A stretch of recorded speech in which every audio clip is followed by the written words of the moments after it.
Hello সবাইকে, welcome to science academy. আমি সংস্কৃতার ক্লাস 10-এর বায়োলজি ওয়েস্ট বেঙ্গল বোর্ডে প্রথম চ্যাপ্টার জীবজগতের নিয়ন্ত্রণ ও সমন্বয় স্টার্ট করেছিলাম। তো আগের ভিডিওতে আমি উদ্ভিদের চলন, গমন, ট্যাকটিক চলন, টপিক চলন, ন্যাস্টিক চলন এবং তার প্রকারভেদ এগুলো পড়িয়েছিলাম। তো নিচে এই ভিডিওটা নিচে ডেসক্রিপশন বক্সে সেইটার লিঙ্ক দেওয়া থাকবে, তোমরা দেখো ভিডিওটা যারা দেখোনি। আর আজকে আমি ভিডিওতে স্টার্ট করব উদ্ভিদ হরমোন বা প্ল্যান্ট হরমোন, ঠিক আছে? তো তোমরা ভিডিওটা দেখো, আশা করছি তোমাদের ভালো লাগবে। ভালো লাগলে লাইক করো, বন্ধুদের সাথে শেয়ার করো এবং সাবস্ক্রাইব করো চ্যানেলটাকে। তাহলে বেশি না বকে এবার স্টার্ট করা যাক। তো আজকে আমরা পড়ব প্ল্যান্ট হরমোন। আচ্ছা,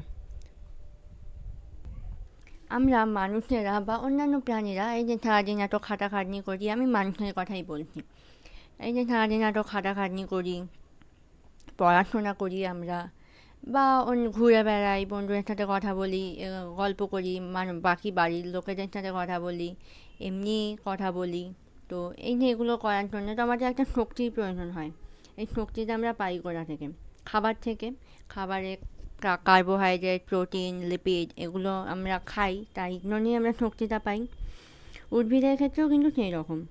উদ্ভিদের এই যে বৃদ্ধি, পরিস্ফুটন, সাড়া প্রদান, জনন, বংশবিস্তার এগুলোর জন্য খাদ্যের সকল প্রকার উপাদান লাগে, কিন্তু এগুলো ছাড়াও এক প্রকার জৈব উপাদান প্রয়োজন হয়, সেটা খুব অল্প পরিমাণে দরকার হয় এবং কয়েকটা ছোটো ছোটো ক্ষেত্রেই দরকার হয়, কিন্তু ওগুলো কিন্তু দরকার হয়। ওগুলো না থাকলে কিন্তু উদ্ভিদ থাকবে না। সেগুলোকে কি বলা হয়? এগুলোই হলো উদ্ভিদ হরমোন বা ফাইটো হরমোন বা বৃদ্ধি নিয়ন্ত্রক। আচ্ছা, হরমোন কী করে? হরমোনের একটা ছোটোখাটো আইডিয়া আমাদের সবাইয়েরই আছে।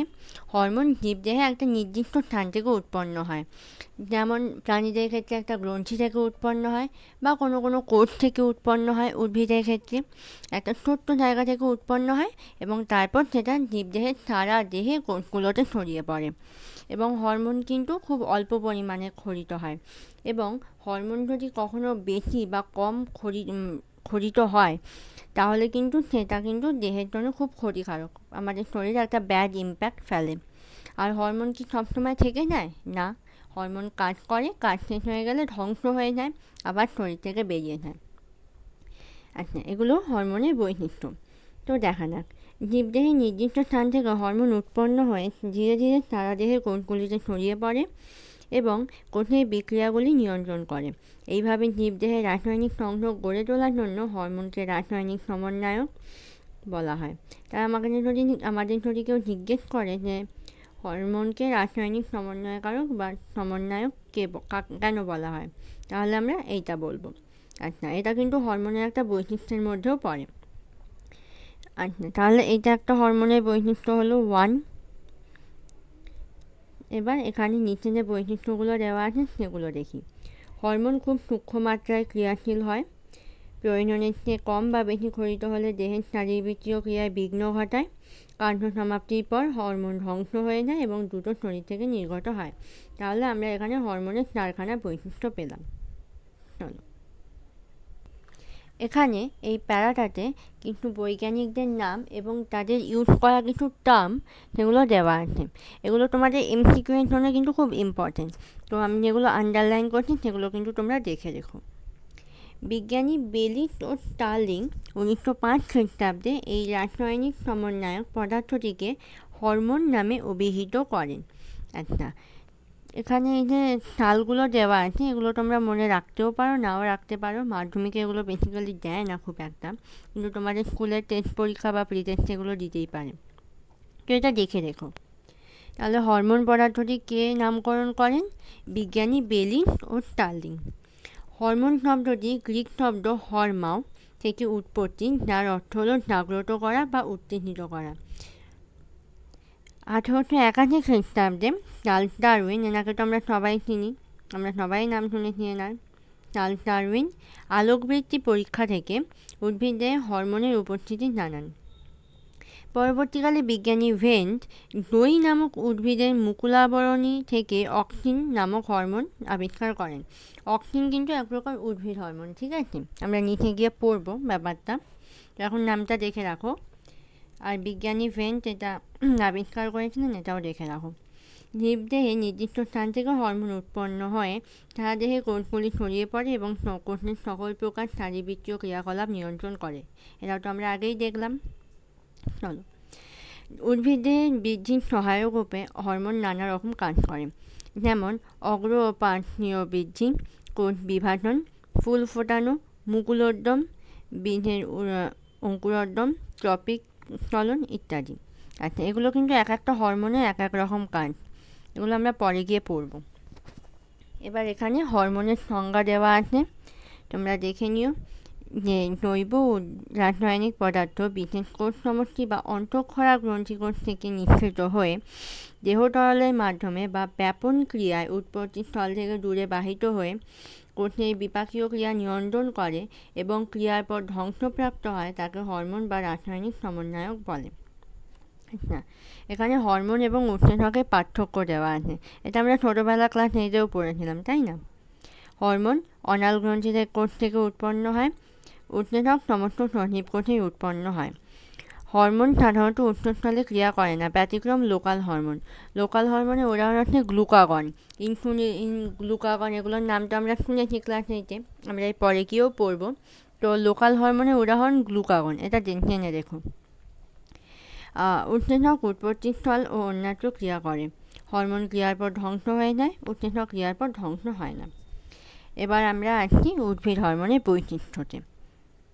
আচ্ছা, এখানে এরকমভাবে সাব হেডিং করে দেওয়া আছে না, পরীক্ষায় এলে এরকমভাবে সাব হেডিং করেই লিখবে। তাহলে কি করে, টিচাররা যখন দেখে, টিচাররা এই সাব হেডিংগুলো দেখেই বা ভেতরে কী আছে ওটা আর পড়ে না, তো নাম্বারটা দিয়ে দেয়। তো চেষ্টা করবে সবসময় সাব হেডিংগুলোই লিখে তারপর ডিটেলসে লিখতে। আচ্ছা, ফার্স্টে উৎস বা সোর্স। উদ্ভিদ হরমোন প্রধানত কাণ্ড ও মূলের অগ্রস্থ ভাজক-কলা থেকে উৎপন্ন হয়। এছাড়া ভ্রূণ মুকুলাবরণী, বীজপত্র, মুকুলিত পত্র, শস্য, ফল ইত্যাদিও উদ্ভিদ হরমোনের উৎসস্থল। পরিবহনের ধরন বা মোড অফ ট্রান্সপোর্ট। উদ্ভিদ হরমোন ব্যাপন প্রক্রিয়ায় কোষ থেকে কোষান্তরে বাহিত হয়। জাইলেম ও ফ্লোয়েম কলার মাধ্যমে উদ্ভিদ হরমোন বাহিত হয়। কাজ। উদ্ভিদ হরমোন কোষে কোষে রাসায়নিক সমন্বয় সাধন করে। হরমোন উদ্ভিদের বিপাক ক্রিয়া নিয়ন্ত্রণ করে। উদ্ভিদের বৃদ্ধি ও কোষ বিভাজন নিয়ন্ত্রণ করে। উদ্ভিদ হরমোন ফুলের উৎপত্তি, পরিস্ফুটন, পরিণতি এবং যৌন বৈশিষ্ট্য প্রকাশ করে। পরিণতি। উদ্ভিদ হরমোন ক্রিয়ার পর ধ্বংসপ্রাপ্ত হয়। অক্সিন আলোর উপস্থিতিতে ইন্ডোল অ্যাসিটিক অ্যাসিড অক্সিডেজ উৎসেচকের ক্রিয়ায় বিনষ্ট হয়। এটা মনে রাখবে যে অক্সিন আলোর উপস্থিতিতে বা ইন্ডোল অ্যাসিটিক অ্যাসিড অক্সিডেজের উৎসেচকের ক্রিয়ায় বিনষ্ট হয়।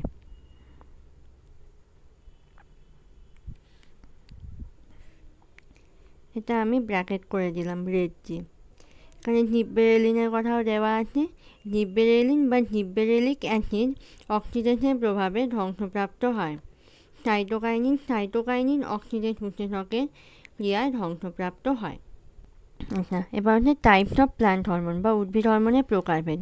উদ্ভিদ হরমোন 3 প্রকার: অক্সিন, জিব্বেরেলিন, সাইটোকাইনিন। এবার আমরা এগুলো ডিটেলসে পড়ব। তো উদ্ভিদ হরমোনে প্রথমেই আসছি আমরা অক্সিনে। অক্সিন C10H9O2N, এই সংকেতটা কিন্তু তোমরা মনে রাখবে, এটা কিন্তু তোমাদের পরীক্ষাতে দেয়, ঠিক আছে? এটা মনে রেখো। আচ্ছা, অক্সিনের রাসায়নিক নাম ইন্ডোল অ্যাসিটিক অ্যাসিড, IAA। আচ্ছা, তো এটাও মনে রেখো, এটাও পরীক্ষায় দেয়। অক্সিনের রাসায়নিক নামটা মনে রাখবে আর অক্সিনের সংকেতটা মনে রাখবে। আচ্ছা, এবার আমরা আছি ডেফিনেশন বা সংজ্ঞা। উদ্ভিদের কাণ্ড ও মূলের অগ্রভাগে ভ্রূণ মুকুলাবরণী এবং বর্ধনশীল পাতার কোষে সংশ্লেষিত নাইট্রোজেন ঘটিত যে জৈব অম্ল উদ্ভিদের বৃদ্ধি ত্বরান্বিত করে তাকে অক্সিন বলে। অক্সিনের উৎস এখানেই আমরা দেখলাম কাণ্ড ও মূলের অগ্রভাগ, ভ্রূণ মুকুলাবরণী এবং বর্ধনশীল পাতার কোষে এবং ফল, এগুলো হচ্ছে অক্সিনের উৎস। এবার অক্সিনের রাসায়নিক উপাদান। অক্সিজেনের রাসায়নিক উপাদান কিন্তু আমরা সংকেত থেকেই বলতে পারি। C10H9O2N। কি? কার্বন, তাহলে কার্বন। H ফর হাইড্রোজেন, তাহলে হাইড্রোজেন। O অক্সিজেন, তাহলে অক্সিজেন। N nitrogen. ঠিক আছে? তো কার্বন, হাইড্রোজেন, অক্সিজেন এবং নাইট্রোজেন, এই 4টি উপাদান হচ্ছে অক্সিজেনের রাসায়নিক উপাদান। এবার আসা যাক ভূমিকা বা রোল। অগ্রস্থ প্রকটতা বা এপিক্যাল ডমিনেন্স। এপিক্যাল ডমিনেন্স টার্মটা কিন্তু তোমরা মনে রেখো, কারণ এপিক্যাল ডমিনেন্স টার্মটা দিয়েও অনেক সময় পরীক্ষায় প্রশ্ন দেয়। অক্সিন অগ্রস্থ প্রকটতা ঘটায় এবং পার্শ্বীয় মুকুলের বৃদ্ধি ব্যাহত করে। আচ্ছা, তাহলে ব্যাপারটা কি? কিছুই তো মাথায় ঢুকলো না। আমি বলছি, একটা গাছ এরকম বাড়ছে, এই ওপরে এটাকে কি বলে? অগ্রমুকুল। এই অগ্রমুকুলটা যদি আমি কেটে বাদ দিয়ে দিই, তাহলে দেখা যাবে এই যে পাশে এই পার্শ্বীয় মুকুল মানে এই ডালপালাগুলো বৃদ্ধি পাবে। এটা কিসের জন্য হচ্ছে? অক্সিনের জন্য। অক্সিন অগ্রস্থ প্রকটতা ঘটায় এবং পার্শ্বীয় মুকুলের বৃদ্ধি ব্যাহত করে। অগ্রমুকুলের উপস্থিতিতে কাক্ষিক মুকুলের বৃদ্ধি বাধাপ্রাপ্ত হয়। কাক্ষিক মুকুল মানে কিন্তু এই পাশেরগুলো। কিন্তু অগ্রমুকুল কেটে বাদ দিলে কাক্ষিক মুকুলের বৃদ্ধি ঘটে এবং শাখা প্রশাখার সৃষ্টি হয়। এই ঘটনাকেই অগ্রস্থ প্রকটতা বলে। আচ্ছা, অগ্রস্থ প্রকটতা বললে যদি সম্ভব হয় তাহলে এই ডায়াগ্রামটাও দিয়ে দিও। ঠিক আছে? এই 3খানা ডায়াগ্রাম আর এই লেখাগুলো লিখে দিও, তাহলে নাম্বারটা ঠিকঠাক পাবে। আচ্ছা, আর কি কি করে অক্সিন? কোষ বিভাজন ও কোষের আকার বৃদ্ধি। অক্সিনের প্রভাবে উদ্ভিদ কোষ বিভাজিত হয় এবং কোষের আয়তনে বৃদ্ধি পায়। যদি তোমাকে জিজ্ঞেস করে কোষ বিভাজনে কোন উদ্ভিদ হরমোন সাহায্য করে, তখন কি বলবে? অক্সিন। অক্সিন কোষপ্রাচীরকে নমনীয় করে এবং কোষপ্রাচীরে নতুন উপাদান সঞ্চিত করে কোষের সামগ্রিক বৃদ্ধি ঘটায়। এছাড়া কোষ গহ্বর বা ভ্যাকুওল, এটা কিন্তু আমরা যখন ক্লাস 8-এ পড়েছিলাম, মাইটোকন্ড্রিয়া, ভ্যাকুওল, এগুলো আমরা ক্লাস 8-এ কিন্তু পড়েছিলাম। তো এই উদ্ভিদের ক্ষেত্রে ভ্যাকুওল কে তৈরি করে? অক্সিন। অক্সিন কোষের আয়তনে বৃদ্ধি ঘটায়। এবার হচ্ছে মূলের বৃদ্ধি। লঘু ঘনত্বের অক্সিন মূলের বৃদ্ধিতে সাহায্য করে। ফলের বৃদ্ধি, এটা কিন্তু খুব ইম্পর্টেন্ট।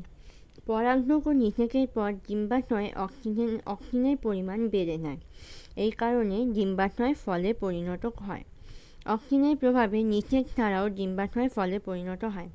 এই ধরনের ফল বীজহীন হয়। অক্সিনের প্রভাবে বীজহীন ফল সৃষ্টির ঘটনাকে পার্থেনোকার্পি বলা হয়।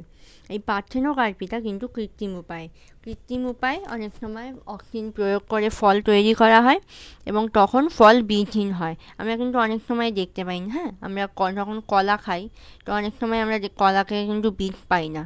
অনেক সময় না, হয়তো সব সময় 80% টাইমে কলায় আমরা বীজ পাই না। তো এগুলো কিন্তু অক্সিনের প্রভাবেই হয়েছে। অক্সিনের সঠিক পরিমাণে ফল আয়তনে বৃদ্ধি পায়। এখানে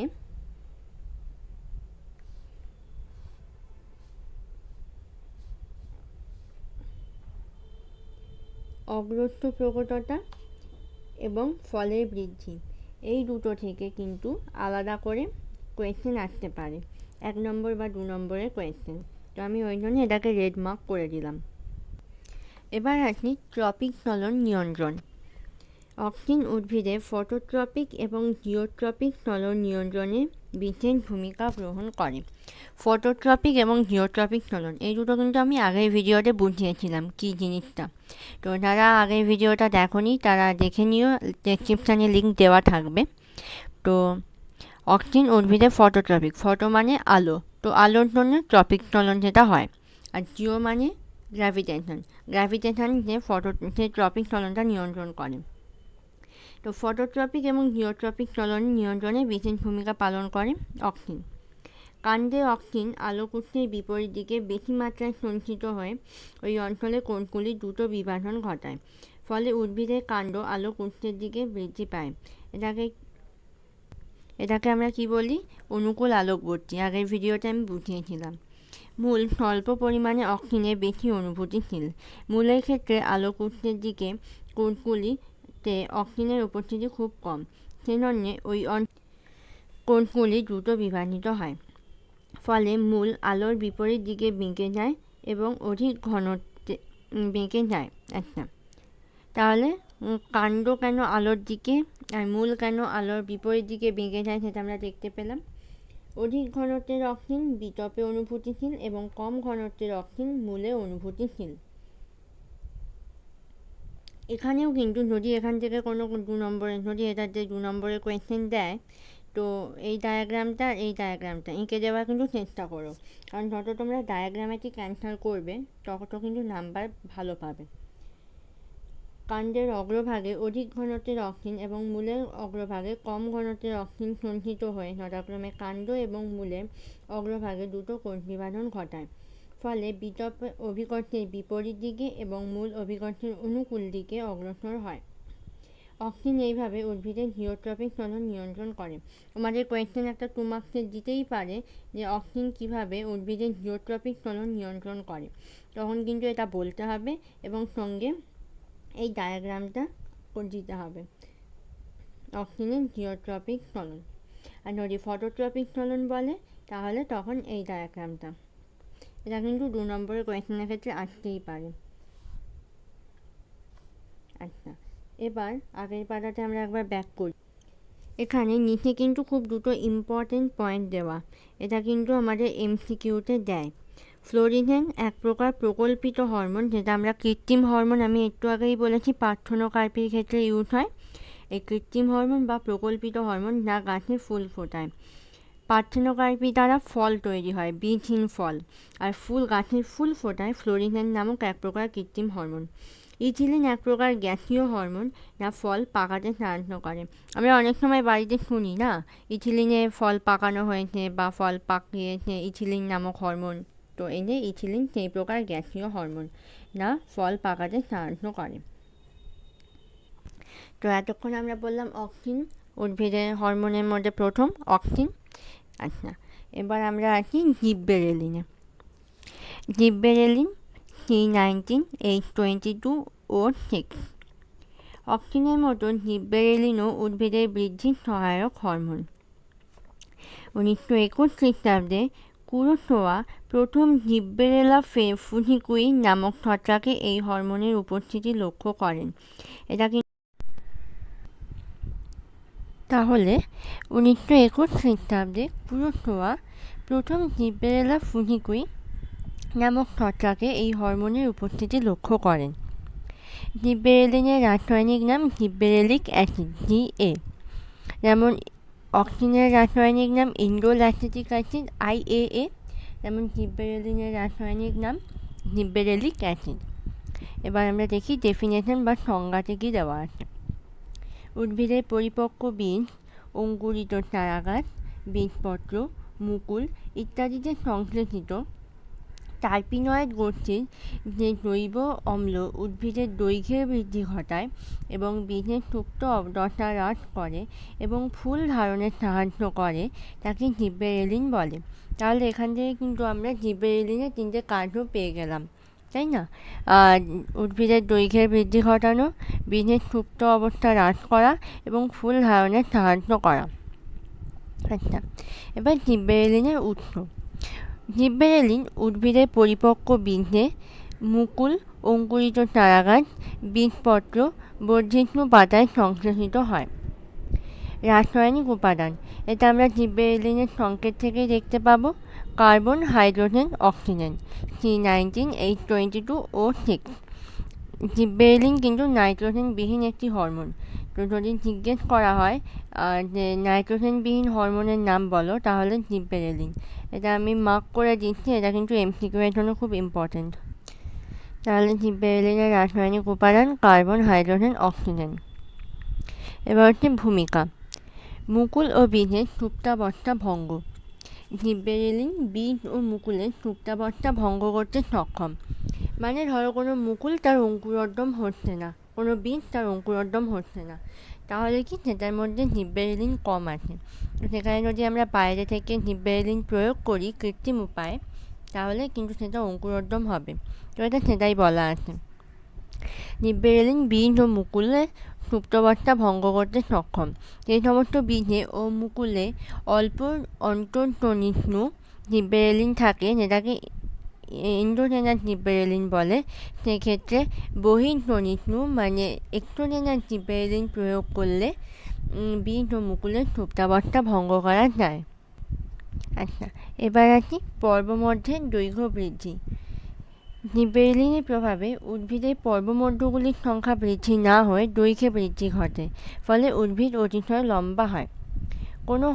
কোনো উদ্ভিদ, ধরো এগুলো হচ্ছে পর্বমধ্য, আর এগুলো বৃদ্ধি মানে হচ্ছে দৈর্ঘ্য বৃদ্ধি। তো কোনো উদ্ভিদে ধরো দৈর্ঘ্য বৃদ্ধি হচ্ছে না, তার পাশে পর্বমধ্যগুলোর বৃদ্ধি হচ্ছে, মানে যেগুলো আমরা ডালপালা আগাছা বলি। তো সেক্ষেত্রে যদি আমরা বাইরে থেকে জিব্বেরেলিন প্রয়োগ করি, তাহলে গাছটা লম্বা হবে, পর্বমধ্যের দৈর্ঘ্য বৃদ্ধি হবে না। এবার হচ্ছে ফলের বৃদ্ধি। ফল গঠন ও ফলের বৃদ্ধিতে জিব্বেরেলিনের বিশেষ ভূমিকা আছে। আঙুর, আপেল, নাশপাতি এই উদাহরণগুলো মনে রেখো। প্রভৃতি উদ্ভিদের ফল গঠনে এবং ফলের বৃদ্ধিতে বিশেষ ভূমিকা নেয়। বিজ্ঞানী ডেনিস ও নিচ 1996 খ্রিস্টাব্দে জিব্বেরেলিনের প্রভাবে আপেলে বীজবিহীন ফল উৎপাদনের কথা উল্লেখ করেন। আমরা এর আগেও অক্সিজেনে কিন্তু বীজবিহীন ফলের কথা পড়েছি, তাই না? পার্থেনোকার্পির মাধ্যমে কৃত্রিম উপায়ে বীজবিহীন ফল উৎপন্ন করা হয়। এগুলোই হচ্ছে জিব্বেরেলিনের কাজ।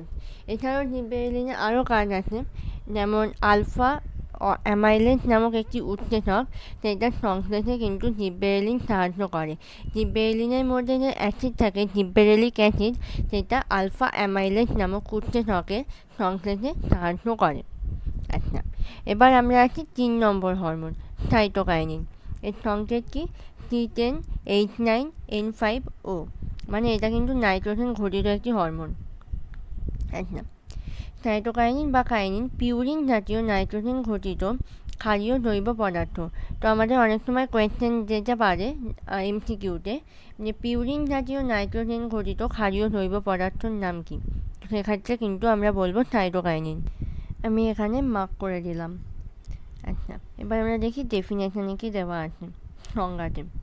ফল ও বীজের মধ্যে সংশ্লেষিত পিউরিন জাতীয় নাইট্রোজেন ঘটিত যে ক্ষারীয় জৈব পদার্থ কোষ বিভাজনকে উদ্দীপিত করে, তাকে সাইটোকাইনিন বলে। তাহলে এখানে আমরা সাইটোকাইনিনের একটা প্রধান কাজ পেলাম, কি? কোষ বিভাজনকে উদ্দীপিত করে। আচ্ছা, উৎস। সাইটোকাইনিন উদ্ভিদের ফল ও শস্যে সংশ্লেষিত হয়। এটা কিন্তু খুব ইম্পর্টেন্ট, মনে রাখবে। নারকেলের তরল শস্যে, এটা কিন্তু এমসিকিউতে দেয়। আমি এখানে রেড দিয়ে মার্ক করে দিলাম। তো নারকেলের তরল শস্যে বা ডাবের জলে, টমেটোর রসে, ভুট্টার শস্যে অধিক পরিমাণে সাইটোকাইনিন পাওয়া যায়। রাসায়নিক উপাদান আমরা এখান থেকেই দেখতে পাবো, carbon, hydrogen, nitrogen, oxygen. Carbon, hydrogen, oxygen, nitrogen নামক রাসায়নিক উপাদানে গঠিত। আচ্ছা, বর্ষে ভূমিকা। কোষ বিভাজন ঘটানো, এটা কিন্তু আমরা সংজ্ঞাতেই পেয়েছি, কোষ বিভাজনকে উদ্দীপিত করে। আচ্ছা, সাইটোকাইনিন উদ্ভিদের কোষ বিভাজনে গুরুত্বপূর্ণ ভূমিকা গ্রহণ করে। গুডম্যান এর মতে পেঁয়াজ ও মটরের মূলে সাইটোকাইনিন প্রয়োগে দুটো কোষ বিভাজন ঘটে। ব্রাউন ও উড নয়নতারা উদ্ভিদে সাইটোকাইনিন প্রয়োগ করে টিউমার কলার সৃষ্টি করেন। ঠিক আছে। দ্বিতীয়, পার্শ্বীয় মুকুলের বৃদ্ধি ঘটানো। সাইটোকাইনিন উদ্ভিদের অগ্রমুকুলের বৃদ্ধি হ্রাস ঘটিয়ে পার্শ্বীয় মুকুলের বৃদ্ধি ত্বরান্বিত করে। তাই গাছের শাখা প্রশাখা সৃষ্টি হয়ে গাছ ক্রমশ গম্বুজাকার ধারণ করে। আমরা কি পড়েছিলাম? জিব্বেরেলিন গাছে লম্বাতে বাড়তে সাহায্য করে, এইগুলো আশেপাশে আগাছাগুলো বাড়তে দেয় না। কিন্তু সাইটোকাইনিন কিন্তু উল্টোটা, সাইটোকাইনিন এগুলোর বৃদ্ধি ঘটায় আর এটার বৃদ্ধি হ্রাস করে। ঠিক আছে। পত্রমোচন বিলম্বিত করা। সাইটোকাইনিনের প্রভাবে পত্রমোচন বিলম্বিত হয় এবং পাতার ক্লোরোফিল নষ্ট হওয়াকে রোধ করে। ফলে গাছ অনেকদিন চিরসবুজ থাকে, অর্থাৎ উদ্ভিদের বার্ধক্য বিলম্বিত হয়। মানে পাতা ঝরা রোধ করে এবং গাছের যে ক্লোরোফিল সেটাকে আটকে রাখে, মানে যাতে সেটা নষ্ট না হয়ে যায়। মানে উদ্ভিদের বার্ধক্য বিলম্বিত হয়। এছাড়াও সাইটোকাইনিন কিন্তু উদ্ভিদের রোগ প্রতিরোধ ক্ষমতা বাড়াতেও সাহায্য করে। কোনো উদ্ভিদের ধরো কোনো রোগ হলো, পাতা ঝরে যাওয়া যেমন একটা রোগ, তো এগুলো হলো, আমরা যদি বাইরে থেকে কৃত্রিম উপায়ে সাইটোকাইনিন প্রয়োগ করি, তাহলে কিন্তু উদ্ভিদের সেই রোগ প্রতিরোধ ক্ষমতা বৃদ্ধি পায়। আচ্ছা, তাহলে আমরা পড়লাম 3টে হরমোনের বিষয়ে ডিটেলসে, অক্সিন, জিবরেলিন, সাইটোকাইনিন। এবার আমরা পার্থক্য পড়ি। পার্থক্য কিন্তু ইম্পর্টেন্ট। আর পার্থক্য যদি দেয় পরীক্ষায়, তাহলে কিন্তু অবশ্যই চেষ্টা করবে এই কলমটাকে মেনটেন করা, কারণ এই কলমটা কিন্তু সাব হেডিংয়ের কলম। আমি আগেও বলেছি এখানে সাব হেডিং দিয়ে দিয়ে লিখলে বেশি নম্বর পাওয়া যায়। তো চেষ্টা করবে এই কলমটা মেনটেন করতে, যাতে সাব হেডিংগুলো দিয়ে তারপর পয়েন্টগুলো লেখা যায়। আচ্ছা, প্রথমে উৎস। অক্সিন কাণ্ড ও মূলের অগ্রস্থ ভাণ্ডক কলা। জিবরেলিন বীজপত্র, পরিপক্ক বীজ, মুকুল ইত্যাদি। সাইটোকাইনিন উদ্ভিদের ফল ও শস্য। রাসায়নিক উপাদান কার্বন, হাইড্রোজেন, অক্সিজেন, নাইট্রোজেন। জিবরেলিনে কার্বন, হাইড্রোজেন ও oxygen. Cytokinin carbon, hydrogen, oxygen ও নাইট্রোজেন। রাসায়নিক প্রকৃতি ইন্ডোল বর্গযুক্ত, টার্পিনয়েড বর্গযুক্ত, পিউরিন জাতীয় ক্ষারীয় পদার্থ। এই থার্ড পয়েন্টটা কিন্তু খুব ইম্পর্টেন্ট। এখান থেকে ইন্ডিভিজুয়াল এমসিকিউ কিন্তু আসতে পারে। আমি এই থার্ড পয়েন্টটাকে রেড দিয়ে মার্ক করে নিয়েছি, দেখে নিও। আচ্ছা, এবার 4 নম্বর পরিবহন। অক্সিজেনের পরিবহন নিম্নমুখী, জিবরেলিনে উভমুখী, সাইটোকাইনিনের সব দিকে। ট্রপিক চলন অক্সিজেন সাহায্য করে, জিবরেলিন কোনো ভূমিকা নেই, সাইটোকাইনিন কোনো ভূমিকা নেই। মুকুল ও বীজের সুপ্তাবস্থা ভঙ্গ। অক্সিজেন এরকম কোনো ভূমিকা নেই, জিবরেলিন মুকুল ও বীজের সুপ্তাবস্থা ভঙ্গ করে, সাইটোকাইনিন এরকম কোনো ভূমিকা নেই। তো তোমাদের যদি 2 নম্বরে দেয় তাহলে তোমরা 4টে পয়েন্ট লিখবে, যদি 3 নম্বরে দেয় তাহলে 6টা পয়েন্ট লিখবে। আচ্ছা, এটা তো গেল উদ্ভিদ হরমোনের ব্যাপার। এবার আমি আগেই বলেছি কৃত্রিম হরমোন বা হরমোন পড়াতে গিয়েও আমি অনেকবার কৃত্রিম হরমোন বা আর্টিফিশিয়াল হরমোন এই টার্মটা ইউজ করেছি, তোমরা হয়তো খেয়াল করেছো। তো এবার আসা যাক কৃত্রিম হরমোনে। চলো, সংজ্ঞা। যেসব হরমোন ল্যাবরেটরিতে সংশ্লেষ করা হয় অথচ প্রাকৃতিক হরমোনের মতোই কার্যকরী, তাদের সংশ্লেষিত বা সিনথেটিক হরমোন বা কৃত্রিম হরমোন বলে। উদাহরণ কৃত্রিম অক্সিন, কৃত্রিম জিবরেলিন ইত্যাদি। কৃত্রিম হরমোনের অপর নাম প্ল্যান্ট গ্রোথ রেগুলেটর, PGRS। এটা কিন্তু এমসিকিউতে দেয়, আমি রেড মার্ক করে দিচ্ছি, দেখে নিও। অনেক সময় PGRS বলেও দেয়, ফুল ফর্ম লিখতে দেয়, বা কৃত্রিম হরমোনের অপর নাম কি এইভাবেও দেয়। আচ্ছা, কৃত্রিম হরমোনের ভূমিকা। কৃত্রিম হরমোন বা সিনথেটিক হরমোন কয়েনের কয়েকটি ব্যবহারিক প্রয়োগ উল্লেখ করা হলো। শাখা কলম থেকে নতুন উদ্ভিদ সৃষ্টি। গোলাপ, আম, পেয়ারা, লেবু প্রভৃতি উদ্ভিদের শাখা কলমে কৃত্রিম হরমোন IBA, NAA প্রয়োগ করে তাড়াতাড়ি মূল উৎপন্ন করা যায়। শাখা কলমে মূল জন্মানোর পর শাখাটিকে টবের মাটিতে রোপণ করলে নতুন উদ্ভিদ সৃষ্টি হয়। এর ফলে গাছের ফল মাতৃ উদ্ভিদের মতোই সমগুণ সম্পন্ন হয়। আমরা পড়েছি না কাটিং বা এই ধরনের প্রক্রিয়া। তো এটা হচ্ছে কৃত্রিম হরমোনের প্রভাবেই হয়, শাখা কলম থেকে নতুন উদ্ভিদ সৃষ্টি। 2 নম্বর অপরিণত ফলমোচন রোধ। কৃত্রিম অক্সিন 2,4-D, ফুল ফর্মটা কিন্তু মনে রেখো, 2,4-ডাইক্লোরোফেনক্সি অ্যাসিটিক অ্যাসিড। তোমরা যখন ভিডিওটা দেখবে তখন বইটার সঙ্গে নিয়ে বসো, তাহলে আমি যেগুলো মার্ক করছি ওগুলো মার্ক করে নিও। তাহলে 2,4-D, 2,4-ডাইক্লোরোফেনক্সি অ্যাসিটিক অ্যাসিড। কৃত্রিম অক্সিন স্প্রে করে গাছের মুকুল, কচি ফল ইত্যাদি ঝরে পড়া রোধ করা যায়। আম গাছে মুকুল আসার পর কৃত্রিম অক্সিন স্প্রে করলে অপরিণত ফলের মতন রোধ করা যায়।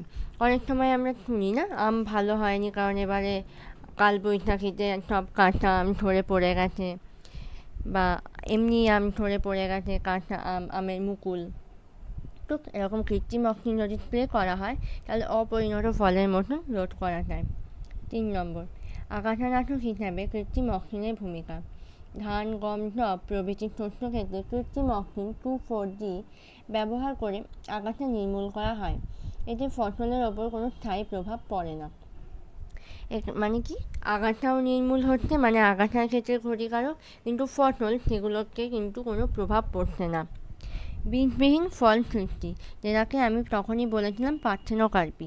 এখানে পার্থেনোকার্পির ডেফিনেশন খুব ভালো করে দেওয়া আছে। যদি পার্থেনোকার্পির ডেফিনেশন লিখতে দেয় বা সংজ্ঞা লিখতে দেয়, তখন কিন্তু চেষ্টা করবে এইটা লেখার। কৃত্রিম অক্সিন NAA, ন্যাপথক্সি অ্যাসিটিক অ্যাসিড। এখানে আবার ফুল ফর্মটা কিন্তু দেখে রেখো, ইম্পর্টেন্ট।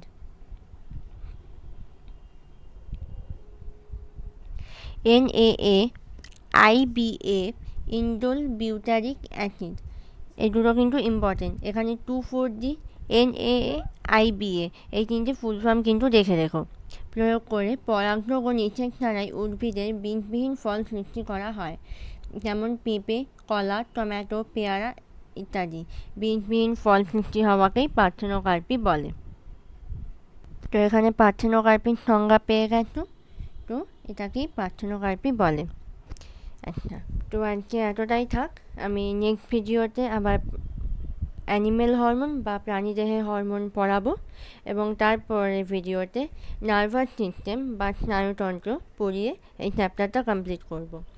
তো এরপরের ভিডিওগুলো পেতে চ্যানেলটাকে অবশ্যই সাবস্ক্রাইব করে রেখো, আর আমাকে জানিও অবশ্যই যে কেমন লাগলো ভিডিওটা। আর কোনো যদি ডাউট থাকে, নিচে আমার মেল আইডি দেওয়া থাকবে, তো তোমরা মেল করে জিজ্ঞেস করে নিতে পারো। অবশ্যই আমি উত্তর দেওয়ার চেষ্টা করব সবাইকে। আশা করব তাতে তোমাদের ডাউটও ক্লিয়ার হয়ে যাবে। তো আজকের মতো এখানেই শেষ, টাটা।